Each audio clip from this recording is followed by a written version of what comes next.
From translation, Net New English Translation. This 283 day of the year. Today we are reading passages Matthew 20 to 21. Matthew chapter 20, verses 1 to 34. For the kingdom of heaven is like a landowner who went out early in the morning to hire workers for his vineyard. After agreeing with them for the usual daily wage, he sent them into his vineyard. When he went out about 9 o'clock, he saw others standing around in the marketplace unemployed. He said to them, "You also go into the vineyard, and I will give you whatever is right." So they went. Again he went out around noon and about 3 o'clock, and did the same thing.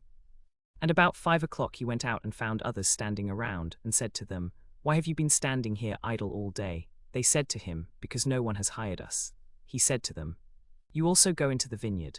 When evening came, the owner of the vineyard said to his manager, "Call the workers and give them their pay, beginning with the last ones hired and finishing with the first."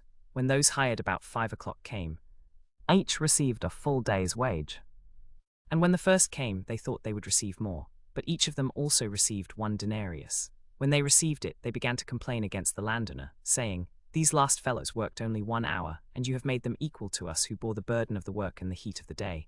But he replied to one of them, "Friend, I am not treating you unfairly. Didn't you agree with me to work for the usual daily wage? Take what belongs to you and go. I want to give to this last the same as I give to you. Or are you envious because I am generous?" So the last will be first, and the first will be last. For many are called, but few are chosen. As Jesus was going up to Jerusalem, he took the 12 aside privately and said to them on the way, "And will turn him over to the Gentiles to be mocked and flogged severely and crucified. On the 3rd day he will be raised again." Then the mother of Zebedee's sons came to Jesus with her sons, and she knelt down to ask him for a favor. He said to her, "What do you want?" She replied, "Permit these 2 sons of mine to sit, one at your right hand and one at your left in your kingdom." Jesus answered, "You do not know what you are asking. Are you able to drink the cup that I am about to drink?" They said to him, "We are able." He told them, "You will drink my cup, but to sit at my right hand and at my left is not mine to give. Rather, it is for those for whom it has been prepared by my Father." When the 10 heard this, they became angry with the 2 brothers. But Jesus called them and said, "You know that the rulers of the Gentiles lord it over them, and their high officials exercise authority over them. Not so with you. Instead, whoever wants to become great among you must be your servant, and whoever wants to be first among you must be your slave, just as the Son of Man did not come to be served but to serve, and to give his life as a ransom for many." As they were leaving Jericho, a large crowd followed them.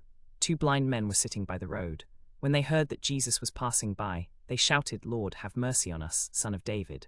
The crowd scolded them to get them to be quiet, but they shouted even more loudly, "Lord, have mercy on us, Son of David." Jesus stopped, called them, and said, "What do you want me to do for you?" They said to him, "Lord, let our eyes be opened." Jesus had compassion on them and touched their eyes. Immediately they were able to see, and they followed him. Matthew chapter 21, verses 1 to 46. Now when they drew near Jerusalem and came to Bethphage at the Mount of Olives, then Jesus sent 2 disciples, saying to them, "Go into the village opposite you, and immediately you will find a donkey tied and a colt with her. Loose them and bring them to me. And if anyone says anything to you, you shall say, 'The Lord has need of them,' and immediately he will send them." This happened so that what was spoken by the prophet would be fulfilled. "Tell the people of Zion, look, your king is coming to you, humble and mounted on a donkey, on a colt, the foal of a donkey that has been broken in." The disciples went and did as Jesus had instructed them. They brought the donkey and the colt, put their cloaks on them, and Jesus sat on them. A very large crowd spread their cloaks on the road, while others cut branches from the trees and spread them on the road. The crowds that went ahead of him and those that followed were shouting, "Hosanna to the Son of David. Blessed is he who comes in the name of the Lord. Hosanna in the highest heaven." When he entered Jerusalem, the whole city was stirred up, saying, "Who is this?" The crowds were saying, "This is the prophet Jesus from Nazareth in Galilee." Jesus entered the temple area and drove out all those who were selling and buying in the temple courts. He turned over the tables of the money changers and the chairs of those selling doves. And he said to them, "It is written, 'My house will be called a house of prayer,' but you are turning it into a den of robbers." The blind and the lame came to him in the temple courts, and he healed them. But when the chief priests and the experts in the law saw the wonderful things he did, and the children shouting in the temple courts, "Hosanna to the Son of David," they became angry and said to him, "Do you hear what these children are saying?" Jesus said to them, "Yes, have you never read, 'From the lips of children and infants you have ordained praise'?" And leaving them, he went out of the city to Bethany, and he stayed there. Early in the morning, as he was returning to the city, he became hungry. Seeing a lone fig tree by the road, he went to it and found nothing on it but leaves. He said to it, "No longer will there ever be any fruit from you." And immediately the fig tree withered. When the disciples saw it, they were amazed and said, "How did the fig tree wither so quickly?" Jesus answered them, "I tell you the truth, if you have faith and do not doubt, not only will you do what was done to the fig tree, but even if you say to this mountain, 'Be taken up and thrown into the sea,' it will happen.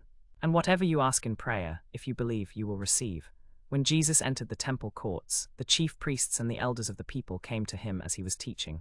They asked, "By what authority are you doing these things? And who gave you this authority?" Jesus said to them, "I will also ask you one question. If you answer it for me, then I will tell you by what authority I do these things. Where did John's baptism come from? From heaven or from people?" They began to argue among themselves. If we say, "From heaven," he will say, "Then why didn't you believe him?" But if we say, "From people," we are afraid of the crowd, for they all consider John to be a prophet. So they answered Jesus, "We don't know." He said to them, "Nor will I tell you by what authority I do these things. What do you think? A man had 2 sons. He went to the first and said, 'Son, go and work in the vineyard today.' He answered, 'I will not,' but later he changed his mind and went. The father went to the other son and said the same thing. This one replied, 'I will, sir,' but he did not go. Which of the 2 did the father's will?" They said, "The first." Jesus said to them, "I tell you the truth. The tax collectors and the prostitutes are entering the kingdom of God before you. For John came to you in the way of righteousness, and you did not believe him, but the tax collectors and the prostitutes believed him. And even after you saw this, you did not change your minds and believe him." Listen to another parable. There was a landowner who planted a vineyard. He put a wall around it, dug a winepress in it, and built a watchtower.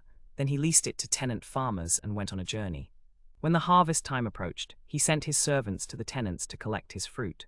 The tenants seized his servants, beat one, killed another, and stoned a third. Again he sent other servants, more than the first, and they treated them the same way. Finally he sent his son to them, saying, "They will respect my son." But when the tenants saw the son, they said to themselves, "This is the heir. Come, let's kill him and take his inheritance." So they seized him, threw him out of the vineyard, and killed him. Now when the owner of the vineyard comes, what will he do to those tenants? They said to him, "He will bring those wretches to a wretched end, and lease the vineyard to other tenants who will give him the fruit in the season." Jesus said to them, "Have you never read in the scriptures? The stone the builders rejected has become the cornerstone. This is from the Lord, and it is marvelous in our eyes. Therefore I tell you, the kingdom of God will be taken away from you, and given to a people that produces its fruit.